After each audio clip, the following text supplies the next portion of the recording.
تھے. انما قولنا لشیء اذا اردناہ ان نقول له کن فیکون. ہمارے لیے تو کسی بھی شے کے بارے میں جب ہم ارادہ کرتے ہیں تو بس ہمارا قول ہوتا ہے، یہ کہہ دینا کافی ہوتا ہے کہ ہو جا، اور وہ ہو جاتی ہے. یہ وہ عالم امر کی بات ہے، عالم خلق کی نہیں. عالم خلق میں بھی اللہ کا اختیار ہے، لیکن جو عام قاعدہ ہے، قانون ہے، عالم خلق کے اندر ٹائم ایلیمنٹ ہے. اصل میں اس مسئلے میں اگر تھوڑا سا میں وضاحت کر ہی دوں کہ اب تک جو کچھ میں سمجھ پایا ہوں، اس لیے کہ جو بھی فزکس کے میدان میں اب جو ترقی ہوئی ہے، تھیوریٹیکل فزکس میں، اور theories of the creation of universe, اب جو بھی اس وقت دنیا میں جو اعلیٰ علمی سطح کے اوپر جو بھی ہیں لوگوں کے سامنے، ان میں بگ بینگ کا ایک کانسیپٹ ہے. ایک وقت ایک بہت بڑا دھماکہ ہوا ہے، اور اس دھماکے سے کوئی ایسی شے وجود میں آئی ہے اتنی گرم تھی، trillions and trillions degrees foreign height, یعنی ارب ڈگری کی حرارت والے پارٹیکلز، بہت چھوٹے چھوٹے پارٹیکلز وجود میں آئے. اور اس کے بعد سے پھر وہ چیزیں جو ہیں، وہ پارٹیکلز دوڑے ہیں، بھاگے ہیں، وہ جمع ہوئے ہیں تو ان سے گیلیکسیز بنی ہیں. اور اس سے پھر یہ کہ ٹھنڈے ہونی شروع ہوئے ہیں کچھ ان میں سے بہت عرصے کے بعد. اور وہ ٹھنڈے ہونے والوں میں سے پھر یہ زمین بھی ہے ہماری، یہ سورج سے ٹوٹ کے علیحدہ ہوئی ہے. یہ بگ بینگ جو ہے در حقیقت یہ عالم خلق کا آغاز ہے. سائنس اس سے آگے نہیں جا سکتی، اور بہت حد تک یہ بگ بینگ کے بعد سے جو اب حقائق سامنے ہیں وہ گویا کہ کوروبریٹ کرتے ہیں قرآن مجید کے بھی ساری جو چیزیں آ رہی ہیں اس کے ساتھ مطابقت ہے ان کی. پہلے یہ سمجھا جاتا تھا کہ مادہ ہمیشہ سے ہمیشہ رہے گا، اب ختم ہوا. اب یہ بات پیدا ہو چکی ہے کہ ایک خاص وقت پر یہ بگ بینگ ہوا ہے، تو کریشن آف یونیورس کی ایک بگننگ ہے، اب یہ مانا جا رہا ہے. اور یہ بھی مانتے ہیں کہ یہ ایک خاص وقت کے لیے، ایک وقت میں یہ ختم ہو جائے گا. اس کے ختم ہونے کے اسباب کیا کیا ہیں مختلف تھیوریز میں، اس کو چھوڑ دیجئے، لیکن یہ بات اب مان لی گئی ہے کہ یہ ہمیشہ کے لیے نہیں ہے. تو اسی طریقے سے اور بھی کچھ چیزیں ہیں کہ جن کے ساتھ اب مطابقت ہو رہی ہے. عالم امر جو ہے اصل میں اس سے پہلے کا ہے. میری جو بھی ایک رائے بنی ہے، واللہ عالم، یہ چیزیں ایسی ہیں کہ جو اکثر تو میں دورہ ترجمہ قرآن میں اس طریقے سے بیان بھی نہیں کیا کرتا. میں سمجھتا ہوں شاید زندگی میں آخری مرتبہ یہ موقع ہو رہا ہے، تو جو اب تک کی سوچ ہے میں آپ کے سامنے رکھ دوں. اس کائنات کی اصل تخلیق ہوئی اللہ کے ایک امر کن سے. اور یہ کن کیا ہے؟ جب میں نے کہا کن تو میری کچھ انرجی تھی جس سے کہ یہ کن کا جو میرا امر ہے وجود میں آیا. ڈیوائن انرجی ہے. لیکن یہ کہ اس کن نے پھر شکل اختیار کی ہے ایک ایسی روشنی کی کہ جس میں حرارت نہیں تھی. خنک نور، ٹھنڈی روشنی. یہ خنک نور جو ہے یہ حرف کن کا ظہور ہے، ذات باری کا نہیں. نوٹ کر لیجئے، پرانے فلسفے جو ہمارے ہاں چل رہے تھے وہ یہ تھا کہ ذات باری تعالیٰ سے ذات اس عقل اول وجود میں آئی، عقل اول سے پھر فلک اول، پھر فلک اول سے عقل ثانی، پھر عقل ثانی سے فلک ثانی. یہ عقول عشرہ اور 9 افلاک، یہ ایسی چیزیں ہیں کہ جن کی کوئی سرے سے تصدیق سائنس کے کسی اکتشافات کے ذریعے سے، کسی بھی ڈسکوریز کے ذریعے سے نہیں ہوئی. یہ ہمارے پرانے فلسفے جو ہیں وہ سارے مشائین کے فلسفے ہیں، ارسطو کے جتنے بھی ماننے والے ہیں، ہمارے بھی اکثر متکلمین جتنے بھی ہیں وہ سب کے سب ان فلسفوں کے ماننے والے ہیں. ان کا دور ختم ہو چکا. اصل میں کیا ہے کہ اصل میں اللہ کی ذات سے نہیں یہ کائنات، اللہ کے حکم سے. لیکن اللہ کا حکم کہاں سے صادر ہوا؟ صادر تو ذات سے ہی ہوا ہے. میں جب کہوں گا کن تو وہ کہاں سے آئے گا؟ کن وہ میری ذات ہی سے آئے گا، اگرچہ میری ذات میں کوئی کمی نہیں ہوئی اس سے. لیکن یہ کن نے وہ شکل اختیار کی ہے کہ جو خنک نور، ٹھنڈی روشنی. یہ جو ہے یوں سمجھیے کہ ابھی میٹیریل نور سے پہلے کی بات ہے. یہ جو نور جس کو ہم روشنی کہتے ہیں یہ میٹیریل لائٹ ہے. یہ لائٹ جو ہے جس کا میں ذکر کر رہا ہوں، نور، خنک نور، جس میں کوئی حرارت ہی نہیں ہے. میٹیریل نور جو ہے اس میں لائٹ کے ساتھ اس کے اندر جو ہے وہ حرارت بھی موجود ہے. اس مرحلے پر ملائکہ پیدا کیے گئے اسی نور سے. اور اس کی حدیث موجود ہے حضرت عائشہ صدیقہ رضی اللہ تعالیٰ عنہ سے مسلم شریف میں کہ اللہ تعالیٰ نے ملائکہ کو نور سے پیدا کیا. اسی نور سے انسانی ارواح پیدا کی گئی، اور سب سے پہلی روح جو پیدا کی گئی وہ محمد عربی صلی اللہ علیہ وسلم. اول ما خلق اللہ نوری، نور روحی. نور بھی چونکہ روحانی ہے تو روحی اور نوری یہ گویا کہ مترادف الفاظ ہیں. یہ پہلا سٹیج ہے ملائکہ کی تخلیق اور انسانی ارواح کی تخلیق.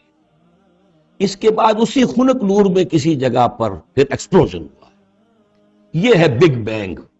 اس ایکسپلوژن کے ذریعے سے آگ، اور وہ ٹریلینز آف ڈگریز فارنہائٹ یا سینٹی گریڈ والی جو ہے وہ گولا جس کے اندر وہ چھوٹے چھوٹے پارٹیکلز تھے، لیکن اس کی ہیٹ اتنی تھی. یہاں سے فزیکل ورلڈ شروع ہوئی ہے. یہ جو دور ہے، اس دور میں جنات پیدا کیے گئے اس آگ سے، اس آگ کی لو سے، اس آگ کی لپٹ سے. پھر وہ کرہ ٹھنڈا ہونا شروع ہوا، جیسے ہمارا زمین کا یہ کرہ ہے. اس کے بعد کی باتیں اکثر و بیشتر لوگوں کے علم میں ہیں. اسی زمین کے اندر سے ہی پھر وہ بخارات نکلے، کہ باہر سے نہیں آئے. یہ ایٹماسفیئر جو بھی ہے ہماری زمین کے گرد، یہ زمین کے اندر سے جب کوئی ٹھنڈی ہوتی ہے آگ تو اس میں سے بخارات جو نکل رہے ہیں وہ اس کے ارد گرد اس کا حالہ بن گیا ہے. اسی سے پانی بنا ہے. پانی پھر جو ہے یہاں برستا رہا ہے. اور زمین ٹھنڈی ہو کر سکڑی ہے تو کہیں نشیب اور کہیں اونچائی، کہیں پہاڑ اور کہیں جو ہے وہ نچان تھی. تو بارش ہوئی ہے اور ہزارہ سال تک بارش ہوتی رہی ہے. اور وہ پانی جو ہے کان عرشہ علی الماء، اس وقت تک ابھی زمین میں کوئی اور کریشن نہیں تھی، پانی ہی پانی تھا. یا یہ زمین ہے اندر اور یا پانی ہے. اس کے بعد جو ہے وہاں سے پھر حیات کا آغاز ہوا، اور وہ حیات جو ہے ترقی کرتے ہوئے پھر بہت عرصے کے بعد پھر انسان کی تخلیق ہوئی. اس انسان کی تخلیق کو پھر آدم کی روح کو لا کر اس میں جمع کیا گیا. یہ کورونیشن جو ہوئی ہے، یہ تاج پوشی جو ہوئی ہے، وہاں سے قرآن تذکرہ شروع کرتا ہے آدم کی تخلیق کا. یہ ہے وہ نظریہ کہ جو میرے ذہن میں اب تک بنا ہے، واللہ اعلم. تو یہ جو پہلا دور، اچھا یہ بھی سمجھ لیجئے یہ عالم خلق عالم امر علیحدہ علیحدہ اس معنی میں نہیں ہے کہ بس یہاں تک عالم خلق ہے پھر عالم امر ہے. عالم امر بھی اس عالم خلق کے اندر کھسا ہوا ہے، ملا ہوا ہے. جیسے عالم امر سے میری روح متعلق ہے، میرے جسم میں ہے. یسألونک عن الروح قل الروح من امر ربی، وہ عالم امر کی شے ہے. روح کو کوئی وقت نہیں لگتا. بات صحیح ہے. یہ کسی بھی اللہ کے کسی نیک ولی جو بھی بندہ ہو، اگر اللہ نے اس کی ارواح کو، جیسا کہ امام الہند شاہ ولی اللہ دہلوی رحمۃ اللہ علیہ کا یہ قول ہے، اس میں جو انہوں نے حجت اللہ البالغہ میں لکھا ہے کہ اللہ تعالیٰ اپنے کچھ نیک بندوں کی ارواح کو بھی ملائکہ کے زمرے میں، ملائکہ کے طبقہ اسفل میں شامل کر دیتے ہیں. کہ جو بھی کارندے ہیں، فرشتے ہیں، وہ جو کام کر رہے ہیں، اللہ کے احکام کی تنفیذ کر رہے ہیں، ان میں سے وہ ارواح بھی شامل ہو جاتی ہیں. وہ بھی گویا کہ اللہ کی سول سروس میں ریکروٹ ہو جاتی ہیں. تو کسی کی روح چاہے فرشتہ ہو اور چاہے وہ کسی اللہ کے کسی بندے کی روح ہو، اس کو یہاں سے لے کر اور یورپ تک جانے میں کوئی لمحہ نہیں لگے گا، اس لیے کہ وہ عالم امر کی شے ہے. ٹائم نہیں ہے اس کے لیے. مکے سے یہاں آنے میں یا یہاں سے مکے جانے میں اسی کو وقت نہیں لگے گا. زمین سے عرش معلیٰ تک اور عرش معلیٰ سے زمین تک آنے میں کوئی وقت نہیں لگے گا. جبرائیل آتے ہیں اور جاتے ہیں، اس طرح ملائکہ اور ارواح جا سکتے ہیں. یہ جو تین چیزیں ہیں، روح انسانی، فرشتہ اور وحی، جن کا تعلق ہے عالم امر سے، ان کے لیے ٹائم ایلیمنٹ ہے ہی نہیں. لیکن ملائکہ آج بھی موجود ہیں. میرے ساتھ 2 فرشتے موجود ہیں. اور اس وقت جو ہے سمجھ لیجئے، وہ حدیث میں آپ کو سنا دوں، مجتمع قوم فی بیت من بیوت اللہ، نہیں جمع ہوتے لوگ اللہ کے گھروں میں سے کسی گھر میں، یتلون کتاب اللہ ویتدارسونہ بینہم، کہ اللہ کی کتاب پڑھ رہے ہوں اور سمجھ رہے ہوں، سمجھا رہے ہوں، الا نزلت علیہم السکینہ، ان کے اوپر سکینت نازل ہوتی ہے. وغشیتہم الرحمہ، اللہ کی رحمت انہیں ڈھانپ لیتی ہے، سائے میں لے لیتی ہے. وحفتہم الملائکہ، فرشتے ان کا گھیراؤ کر لیتے ہیں، چاروں طرف گھیر لیتے ہیں فرشتے. فرشتے موجود ہیں. وہ عالم امر کی شے ہے، ہم انہیں دیکھ نہیں سکتے، ہم ان سے خطاب نہیں کر سکتے. ہو سکتا ہے جنات آئے ہوئے ہوں، نیک جنات، مومن جنات کے اندر مومن بھی ہیں، وہ بھی قرآن سن رہے ہیں، جیسے حضور صلی اللہ علیہ وسلم سے قرآن سن کر گئے تھے. نخلہ کی وادی میں حضور جب طائف سے واپس جا رہے تھے، فجر کی نماز جب آپ پڑھ رہے تھے اور آپ کے ساتھ ایک مقتدی حضرت زید بن حارثہ رضی اللہ تعالیٰ عنہ، جب آپ قرآن پڑھ رہے تھے، جنات کی ایک جماعت کا گزر ہوا، وہ وہاں ٹھہرے، قرآن سنتے رہے، پھر ایمان لے آئے اور جا کر اپنی قوم میں تبلیغ شروع کر. یا قومنا اجیبوا داعی اللہ انا سمعنا قرآنا عجبا، ہم تو بڑا عجیب قرآن سن کر آئے ہیں، نبوت آ گئی ہے، اے ہماری قوم کے لوگوں ایمان لے. کیا پتہ یہاں فرشتے تو موجود ہیں ہی ہیں، یقین کے ساتھ ہمیں معلوم ہے جنات بھی موجود ہوں جو قرآن سن رہے ہیں، لیکن وہ انویزیبل ہیں، وہ ہمیں نظر نہیں آئیں گے. بس یہ ایک ذہن میں رکھیے، عالم امر، ملائکہ اور ارواح. پھر وہ دور آیا ناری کروں کا، اس کے دور میں جنات کی تخلیق ہوئی ہے.